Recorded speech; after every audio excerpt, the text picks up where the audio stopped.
99.7 FM in Accra, live in Kumasi on Love 99.5 FM, on Facebook live stream, and over 30 affiliates across Ghana's 16 regions, including Laura FM Laura, A1 Radio Bolgatanga, Sky FM Sunyai, and Victory FM Aflao. Go digital on Spotify and the myjoyonline.com app. And coming up, heavy security at Lamishugu in the northern region following clash between police and youth there, which left one person dead. We'll get the latest as the Northern Regional Security Committee meets with the chief of Lamishugu over yesterday's disturbances. And jointly they might carry out investigations regarding issues bordering on administrative and professional matters. Meanwhile, MP for the area, Haruna Idrisu, describes as worrying the reckless shooting by police personnel in the region in recent times. And if civil police relations breaks down, we may not be able to control and maintain law and order. Also in the bulletin, Akufo-Addo is the father of the land, and if indeed Akufo-Addo call us all as fellow Ghanaians, we have risen, and all we are saying is justice must be served. Straight to the police station. We need to be there. Oliver needs to be granted. angry supporters of Fix the Country movement accuse government of selectively applying the laws to oppress dissent as a Sherman District Court remands convener of the group, Oliver Barker Vomowo, into police custody on the charge of treason felony, relieving court as police justifies arrest and detention of the suspect beyond the 48-hour threshold. Police are the enforcers of the law, and that is what we did, and we've not taken action for ourselves, but we've gone to court. Also in this package, beneficiaries of Nation Builders Corps lament months of unpaid salaries as coalition of aggrieved trainees lace up their boots to embark on a protest tomorrow. Are you going to be paid? Because as I speak to you, November validation has not been issued, December has not been issued, and so what indicates that we will be paid? In sports, former managing director of Accra House of Oak, Neil Armstrong Motorway, intrigues government to invest in football just as they do in other sectors. We have more in 20 minutes. And later in the bulletin, what is love? Baby, don't hurt me. Any love that makes you drop your underwears is not love. It will end in tears. the warning from a relationship counselor to unmarried people seeking to consummate their love in celebration of Valentine's Day today.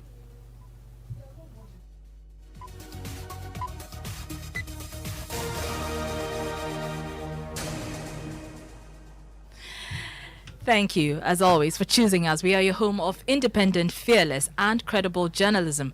I'm Arba Kumson. There's heavy security presence at Lamishugu in the northern region following a clash between police and the youth there, which left one person dead.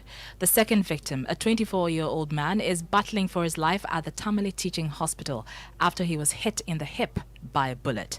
Videos also show several persons injured through the clash. The clash occurred when the police attempted to arrest a man who had refused to stop at a checkpoint and fired gunshots at him. We'll get the latest on this situation from our reporter on the ground shortly, but first listen to Director of Public Affairs at the Police Service, DCOP Kwesi Fori, who is appealing to the youth and residents to remain calm. He says an investigative team has been dispatched to the area. The police administration has directed that DCOP Mr. J should lead investigations, supported by 3 experienced detectives from the CID headquarters and 3 other officers from the Police Professional Standard Bureau. And jointly they might carry out investigations regarding that falls within the domain of the CID. And as I speak to you, everything is ready and they will soon commence that investigation.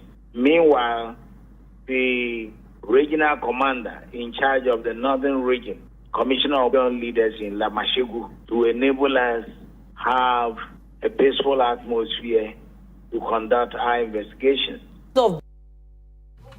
Director of Public Affairs at the Police Service, DCOP Kwesi Fori. Let's go on the line and speak with correspondent Martina Bugri, who has the latest. Martina, what's the general mood in the area, first of all?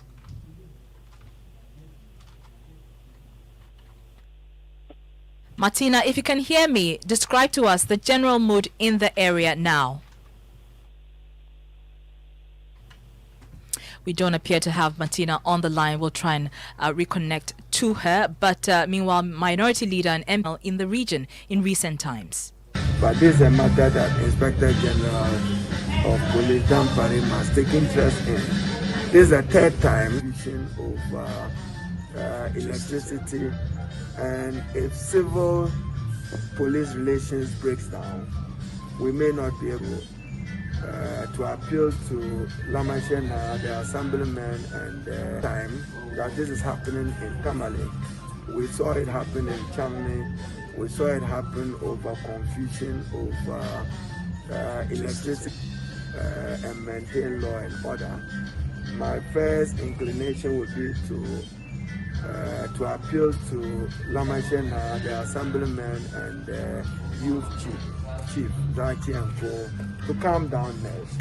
I see that the young people are justifiably very angry. Minority Leader and MP for Tamale South, Haruna Idrisu there. Let's try and re-establish contact with correspondent Martina Bugri, who's been monitoring a meeting with the chief of Lameshugu and the police. Martina, what more can you report?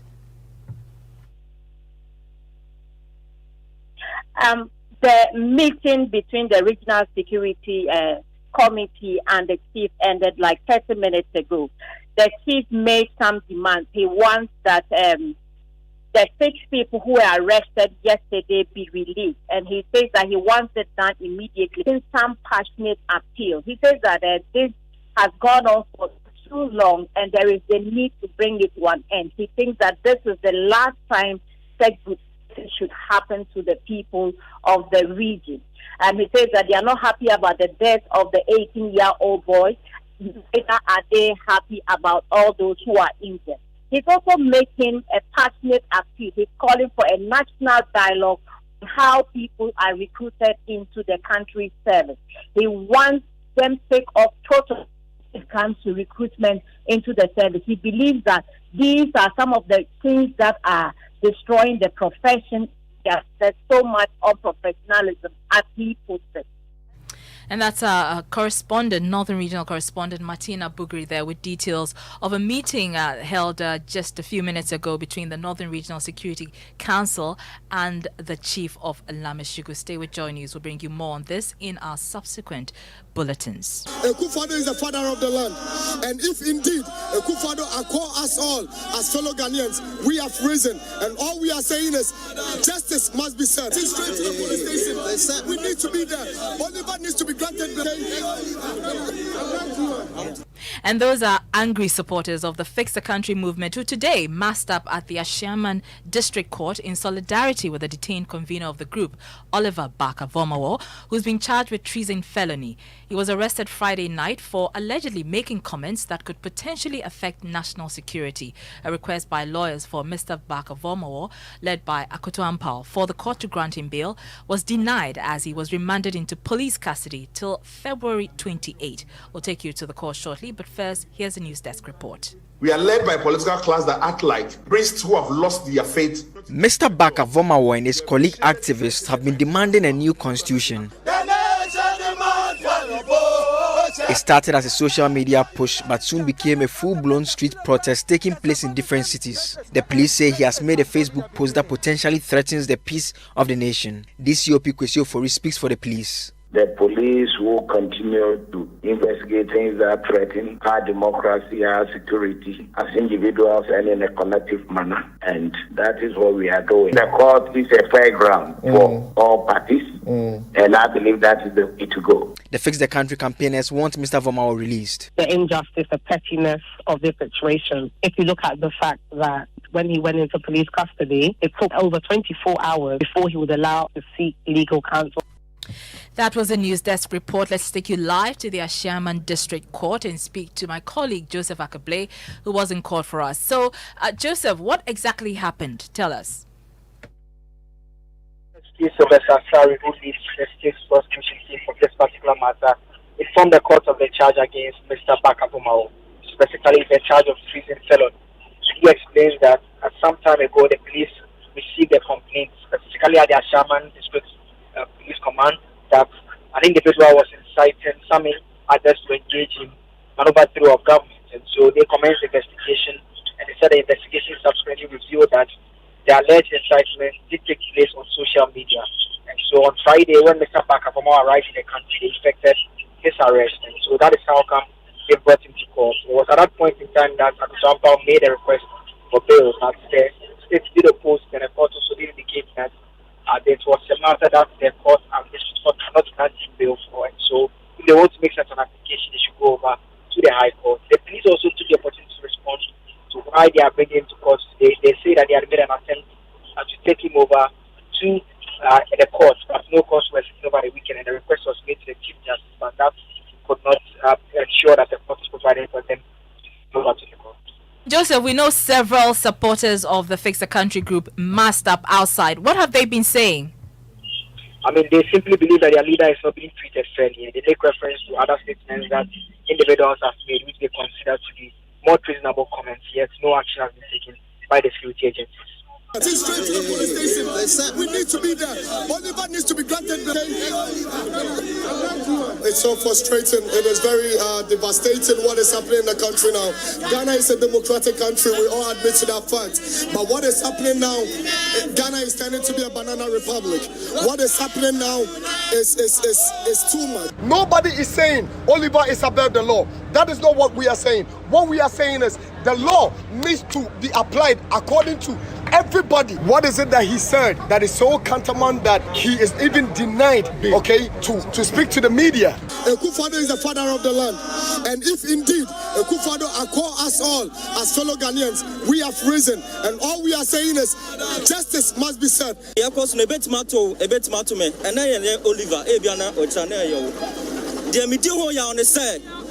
Social media. Based on social media, you can use social media to judge someone. Because the state some form a standing message, I'm influencer tako, mabo, manomsa, drug addict club me a standing message. And this Mr. IGP, say IGP, echo basic only on social media, And so you heard there some supporters of the Fix the Country group who masked up at the Ashaman District Court. Earlier you heard my colleague Kofi Akable there with an update from the court happenings. Well, Vice President of Policy Think Tank Imani Africa, Kofi Bentil, says the police should not be spending energy on such matters. Point is, that's a sledgehammer effect. If somebody makes a Facebook post, which could mean 4 different things, and for that reason you spend the resources of state to arrest him, detain him, put him before court, when you know that really it's not going to go anywhere. I think it is one of the marks of a downward political spiral. You are spending too much energy on things that you should not be spending that much energy on. All right. And I'm saying this is just one of many things. Look at how much stress we are going through. The tone deafness, the hubris, we will pass it. No matter what you say, we will pass it. And all those things. I think our friends should watch it. Yeah. Kofi Bentil is Vice President of Policy Think Tank Imani Africa. Meanwhile, Deputy Defense Minister Kofi Amankwa-Menu says the security agencies are ready to deal with any act that threatens Ghana's peace and stability. We want to develop this country, and we can develop this country not through coups. No, we can develop this country by sharing ideas. Every Ghanaian living in this country called Ghana to go about their normal duties without any fear, because I have so much confidence in our men in uniform. They are prepared to protect this country from those I will call the destroyers, the doomsayers. Kofi Amankwa-Menu is Deputy Defense Minister. Life is unbearable. That's according to some beneficiaries of the Nation Builders Corps who claim that they have not been paid since September last year. President Akufo-Addo in 2018 commissioned the employment scheme, which he said will bring dignity to jobless graduates by deploying 100,000 personnel into 7 modules of public service. However, months after the extension of their service period, trainees say they've been left without pay for close to 6 months. A beneficiary of the employment scheme has been sharing his plight with Joy News. Life has been very unbearable. I have worked for 6 months that I have not been paid. I depend on my parents for survival. And so as an APCO trainee, life has been very unbearable for me. And also, as you know, we have been in the corporate job environment for a while, 3 years now. And honestly speaking, just last week, some session of trainees received September and October allowances, but it was paid selectively. That was a selective payment. So not all beneficiaries on the scheme received the 2 months arrears that have been paid. I, in particular, did not receive the September and October monthly allowances that has been paid. And there are trainees who are on the Hill Ghana model, the nurses. They have not been paid for 10 good months. And that's a beneficiary of the Nation Builders Corps. Meanwhile, a ranking member on the Employment, Labour and Social Welfare Committee of Parliament, Dr. Kwabena Donkor, says government must honour its obligations to the beneficiaries of the programme. He argues that the programme has not been well coordinated. The concerns of NAPCO trainees have gone to every Ghanaian because it's not the first time they are raising the issue. So I believe almost all Ghanaians are aware of their concerns, particularly concerns about non-payment of the allowances for close to 7 months. Yes, and therefore the minority, we are aware of those concerns. We have articulated same at plenary, and therefore we believe the state has a responsibility to honor its contract with the trainees. The NPP government brought in the NAPCO scheme. They are still in power, so it is up to them to assure beneficiaries of the sustainability of the scheme. A head-ranking member on the Employment, Labour and Social Welfare Committee of Parliament, Dr. Kwabena Donkor. Let's turn our attention to health. And the Ghana Health Service and 13 other state agencies have been dragged before an Accra High Court by the Coalition for Public Health and Justice over the implementation of the mandatory vaccination policy and the restriction of movement. The coalition argues that the rollout of the policy contravenes Article 21, Clause 1G of the 1992 Constitution, which guarantees the freedom of movement in Ghana and the right to enter and leave Ghana. We'll hear from the group shortly. First, though, my colleague Manuel Karanting joins me in studio with a copy of their writ. Manuel, let's start with the state institutions named in the suit. So, apart from the Ghana Health Service, you have Parliament House, and it's addressed to the Speaker of Parliament, also the Electricity Company of Ghana Limited, the Passport Office, the Ghana Immigration Service, the Takoradi Technical University, University of Health and Allied Sciences, Ministry of Health, Accra Metropolitan Assembly, University of Cape Coast, National Sports Authority, Ghana Broadcasting Corporation, University of Ghana Medical School, Kolebu, and the Ghana Infectious Disease Center. And what demands are they making? So they are seeking a declaration that the impugned directives of the respondent breach the provisions of Article 21, Clause 1G of the 1992 Constitution of Ghana, declaration that the respondents breach the provision of Article 23 of the 1992 Constitution of the Republic of Ghana, a declaration that the respondents violate Section 2.1 of the Imposition of Restriction Act 2020 Act 1012 and Section 22 and 30 of the Public Health Act 2012, and there are 4 other demands that they are making before the court. Thank you very much, Manuel Karanting, with details of a writ by the Coalition for Public Health and Justice. We can listen to convener of the group, Edem Senanu, explaining reasons for the suit. Situation where we've had some institutions put out instructions compelling their members to get vaccinated or restricting the movement of Ghanaians in and out of their facilities. We think that if you want to do that, follow the right processes. The president has not put in place, and it's the president who has the capacity to restrict the movement of Ghanaians. That hasn't happened. There's no executive instrument. The Minister for Health has the right to pass an EI supporting a vaccine mandate. That also hasn't happened. Now, the major issue is, especially, and it's interesting, it's public health practitioners, especially, who've been really upset about the infringement on their rights to choose whether they want to be vaccinated or not, and their rights to work, because sometimes their rights to work has been impinged on, and then there are the restrictions on their movement. And many people are are not too excited about some of these new vaccines and the implications they have. Meanwhile, the Ghana Medical Association has thrown its weight behind the suit, insisting the imposition of vaccine mandates will rather worsen hesitancy. Dr. Titus Bayo is General Secretary of the Medical Association. From the point of view of the GMA, we do not think that the making it compulsory or mandatory is the way to go. It may be counterproductive now. I think we want to emphasize on the fact that the vaccines are good. We encourage everybody to take the vaccines. They will be helpful. They are a game changer in this battle. But we want government not to make this mandatory at this moment. In terms of the law, we may have the right to do so, but we think it will be counterproductive.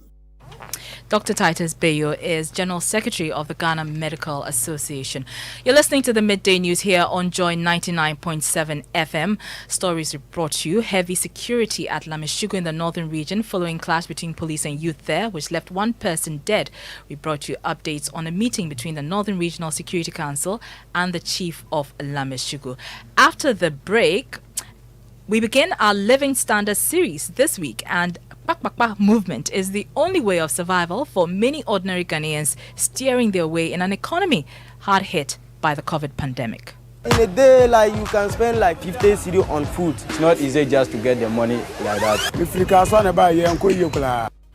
We also have sports, and later in the bulletin, What is love? Baby, don't hurt me. Any love that makes you drop your underwears is not love. It will end in tears. the warning from a relationship counselor to unmarried people seeking to consummate their love in celebration of Valentine's Day today. You want to stay for details. Hey, Evokoku, what brings you to my house this early morning? I hope all is well. All is never well with me, Nick Bakbo. After paying 3 times for the land for my project, the construction workers are now giving me wahala. From material overestimation to small stealing. I am tired. I told you so, Evokoku. It's all because you are trying to become builders when you're corporate workers and business people. Edlum has products tailored to meet your needs. Villas 3 at Amrahia, where there are finished homes, convenient.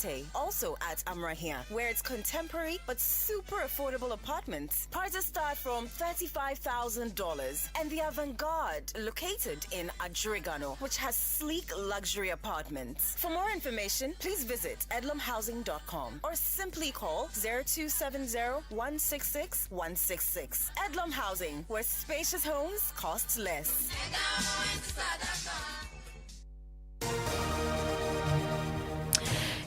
Welcome back to the Midday News with me, Araba Kums, and it's time for sports with Muftao Nabila. What's in sports? And we hear from a former managing director of Accra House of Oak, Neil Armstrong Motagbe, who says he agrees with the idea of sinking multi-million-dollar investments into Ghana football. According to him, the nation must see the sport as a strategic area for investment, which can earn massive returns into the country's economy.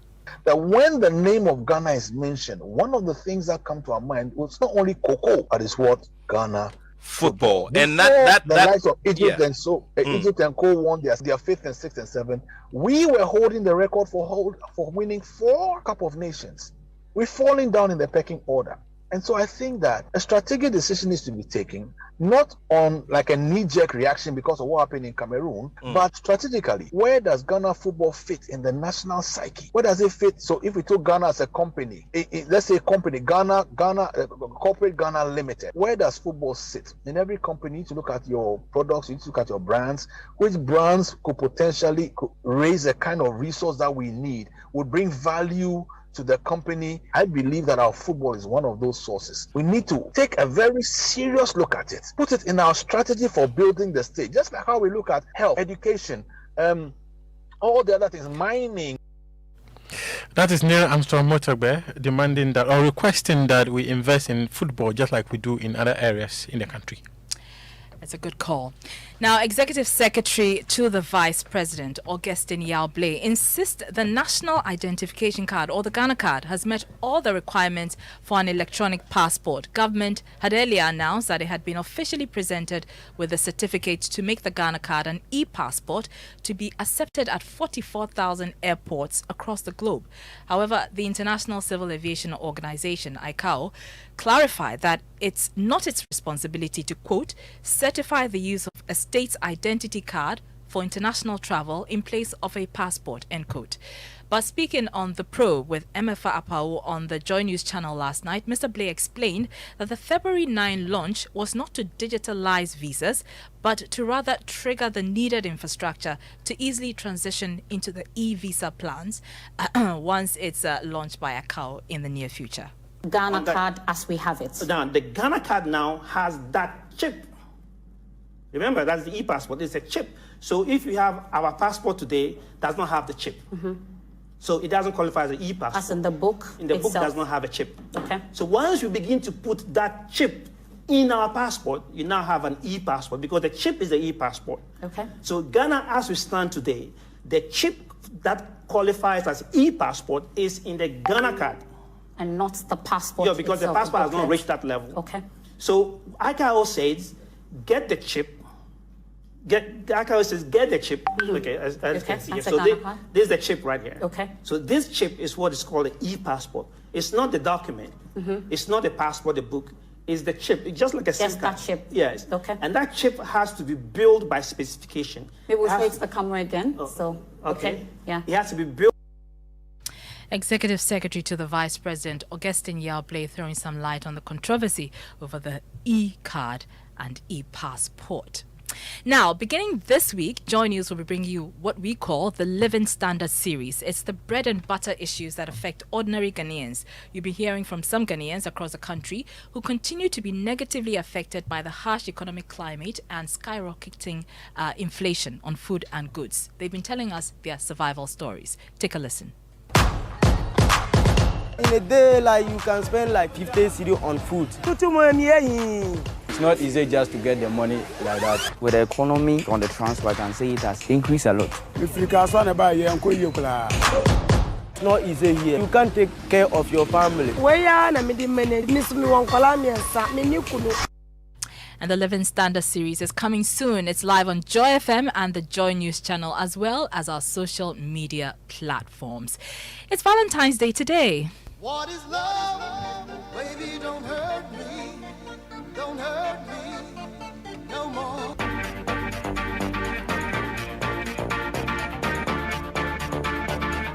Now, as you know, every February 14th, lovers go beyond the ordinary to express affection to their significant others, be it through gifts such as flowers, chocolates, and so much more. Myself today, I've had some food, and I want to say thank you to those who brought it.